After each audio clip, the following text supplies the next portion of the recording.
തിരുവനന്തപുരത്ത് ജാതി അധിക്ഷേപ പരാതിയിൽ കോൺഗ്രസ് DCC അംഗത്തിനെതിരെ കേസെടുത്ത് പോലീസ്. DCC മെമ്പർ പ്രസന്ന വിജയനെതിരെയാണ് case. BJP Chiruvakkal ward councillor വിനോദിന്റെ പരാതിയിലാണ് നടപടി. വിനോദിനെ അസഭ്യം പറയുന്ന ശബ്ദ സന്ദേശം പുറത്തുവന്നു.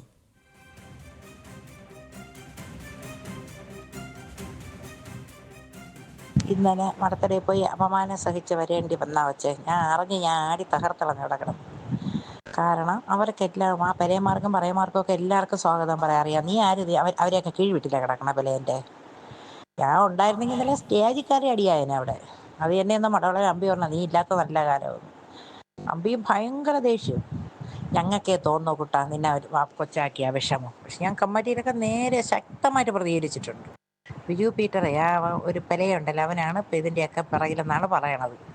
ഇതൊന്നും ഞാൻ ഒന്നിനും ഇല്ലായിരുന്നല്ലോ. പൊന്നു മക്കളെ, ഇനിയെങ്കിലും മടത്തടയുടെ പേരും പറഞ്ഞ് ആരെങ്കിലും നിന്നെ വിളിച്ചാൽ ഉടൻ നീ എന്നെ വിളിക്കണം.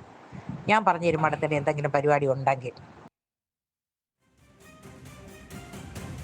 പട്ടികജാതി പട്ടികവർഗ നിയമപ്രകാരമാണ് കേസെടുത്തത്. വിവരങ്ങളുമായി സനിസ ശോഭ ചന്ദ്രൻ ചേരുന്നു. സനിസ, അങ്ങേയറ്റം അപലപനീയമായ വലിയ പ്രതിഷേധാർഹമായിട്ടുള്ള ഒരു വർത്തമാനമാണല്ലോ അവർ പറഞ്ഞിരിക്കുന്നത്.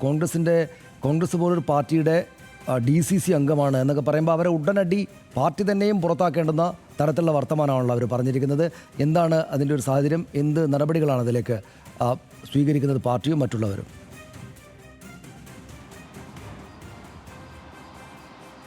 അതെ, തീർച്ചയായും സനീഷ്, ഈ മടത്തൂനട ഭദ്രകാളി ക്ഷേത്രത്തിൽ നടന്ന ഹിന്ദു ഏകതാ സമ്മേളനത്തിലായിരുന്നു ഈ സ്വാഗത പ്രാസംഗികൻ യജ്ഞാചാര്യൻ സുരേഷ് കുമാറിന് സ്വാഗതം പറഞ്ഞില്ല എന്ന് ആരോപിച്ചായിരുന്നു കോൺഗ്രസ് DCC മെമ്പറായിട്ടുള്ള തിരുവനന്തപുരം ജില്ലാ DCC മെമ്പറായിട്ടുള്ള പ്രസന്ന വിജയൻ.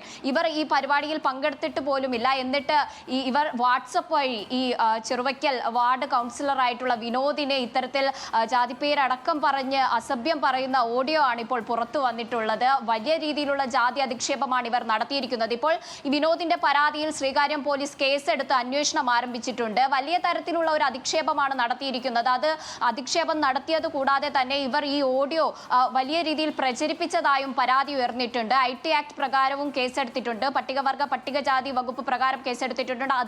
അതോടൊപ്പം തന്നെ IT ആക്ട് പ്രകാരവും കേസെടുത്തതായിട്ടാണ് നമുക്ക് ലഭിക്കുന്ന വിവരം.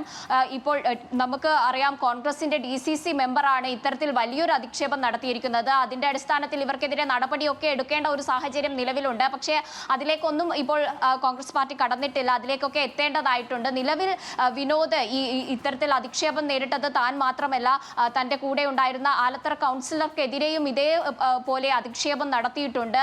ഇത്തരം പരിപാടികളിൽ പങ്കെടുക്കുമ്പോൾ തങ്ങൾ അധിക്ഷേപത്തിന് ഇരയാകുന്നു എന്നടക്കം അദ്ദേഹം നമ്മളോട് പങ്കുവച്ചിട്ടുണ്ട്. വലിയ തരത്തിൽ നമ്മുടെ സമൂഹം മാറി എന്ന് പറഞ്ഞാൽ പോലും ഈ രാഷ്ട്രീയ നേതാക്കളിൽ നിന്നടക്കം ഇത്തരം അധിക്ഷേപങ്ങൾ തുടരുന്ന ഒരു സാഹചര്യമാണ് സനീഷ്. അതാണ് വളരെ ഗൗരവതരമായിട്ടുള്ള കുറ്റമാണ് അവർ ചെയ്തിരിക്കുന്നത്. അങ്ങേയറ്റം ഇപ്പോൾ ഒരു ആധുനിക സമൂഹത്തിന്, നമ്മൾ ജീവിക്കുന്ന കാലത്തിനും ഈ നമ്മുടെ കേരളത്തിനും ഒട്ടും ചേരാത്ത വർത്തമാനമാണ് അവർ പറഞ്ഞത്.